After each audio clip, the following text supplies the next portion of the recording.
ne faites pas cette erreur. La SCI, le fameux sésame pour investir dans l'immobilier. On vous a probablement déjà dit que c'était la meilleure solution pour tout gérer, tout optimiser et même pour votre résidence principale. Mais si je vous disais qu'en réalité, pour votre résidence principale, la SCI n'est pas une si bonne idée que ça et même peut-être une grosse erreur qui peut vous coûter des centaines voire des milliers d'euros et briser la protection de votre famille. Restez avec moi. Dans les prochaines minutes, je vais vous révéler les 5 pièges cachés sur la SCI. Et écoutez bien chacun d'entre eux puisqu'ils couvrent 95% des erreurs que font les gens dans la SCI, alors n'en faites pas partie. Erreur numéro 1, pensez protéger votre famille et en fait la mettre en danger. Vous pensez que la SCI protège votre conjoint? Eh bien c'est tout le contraire. Si vous êtes le seul des deux époux associés dans la SCI, eh bien l'autre n'a aucun droit d'occupation sur le logement. Pire encore, vous pourriez décider de vendre la maison sans son accord ou même de l'expulser légalement. Oui, vous m'avez bien entendu. La protection au logement familial que vous avez en direct, eh bien elle disparaît. Et au décès, eh bien c'est la double peine. Votre conjoint survivant perd son droit temporaire et viager au logement.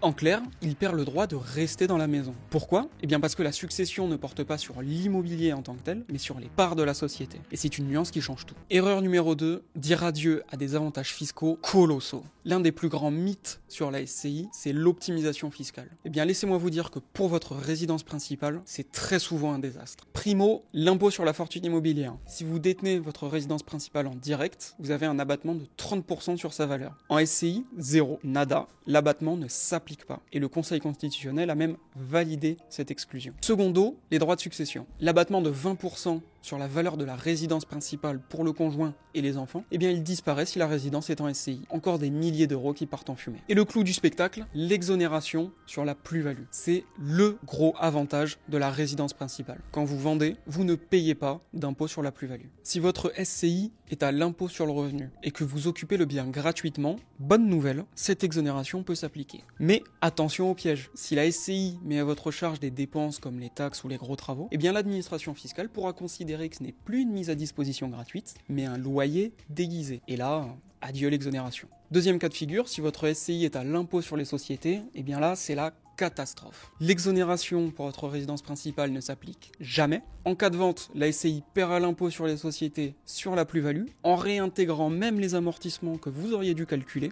Bref, un véritable carnage fiscal. Erreur numéro 3, devenir un simple client pour votre banque. Quand vous achetez en direct, vous êtes un particulier, un consommateur protégé par la loi. La SCI, elle, c'est une société. Résultat, vous perdez les protections essentielles de l'emprunteur. Fini le délai de réflexion de 10 jours. Fini le droit de maintenir l'offre de prêt pendant 30 jours. Fini l'interdiction pour la banque de vous prêter à un taux dépassant le taux d'usure. Et même la résiliation de l'assurance emprunteur peut devenir compliquée. Vous n'êtes plus un particulier qui achète le toit de sa famille, vous êtes une structure qui fait une opération immobilière. Et ça n'a rien à voir. Quatrième erreur, bloquez votre épargne et vous privez des aides. Vous comptiez sur votre épargne salariale pour financer votre projet. Mauvaise nouvelle, l'achat de la résidence principale via une société ne permet pas le déblocage de votre PE ou de votre PERCO. Les sommes sont bloquées. Vous voulez faire une rénovation énergétique et bénéficier de la fameuse aide MaPrimeRénov'? Oubliez, les sociétés, que ce soit des SCI ou des SARL, ne sont pas éligibles à ce dispositif. Vous paierez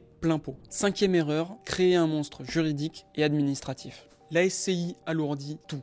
Vous voulez louer une chambre de temps en temps, eh bien l'associé qui occupe le bien ne peut pas sous-louer sans une autorisation expresse de la société. Et si la société loue elle-même, eh bien les règles sont encore plus strictes. La durée du bail nu passe de 3 à 6 ans et la société ne peut pas donner congé pour reprendre le bien, sauf si c'est une SCI familiale très spécifique et au profit d'un associé. Alors, récapitulons. Détenir sa résidence principale en SCI, c'est risquer la protection de votre conjoint, la perte des abattements fiscaux à l'IFI et au droit de succession, le paiement d'un impôt monstrueux sur la plus-value, la perte de vos protections en tant qu'emprunteur et vous priver d'aide et de flexibilité. La SCI est un outil formidable pour l'investissement locatif et pour la transmission de patrimoine complexe. Mais pour votre foyer, la détention en direct reste dans la quasi-totalité des cas la solution la plus simple, la plus sûre et la plus avantageuse. Des cas comme celui-ci, on en voit toutes les semaines. Alors, si vous connaissez quelqu'un qui pense faire une bonne affaire en achetant sa résidence principale via une SCI, partagez-lui cette vidéo, vous pouvez lui éviter l'erreur de sa vie. Si vous avez des questions, posez-les en commentaire, nous sommes là pour y répondre. Abonnez-vous, et d'ailleurs, si vous voulez construire une vraie stratégie patrimoniale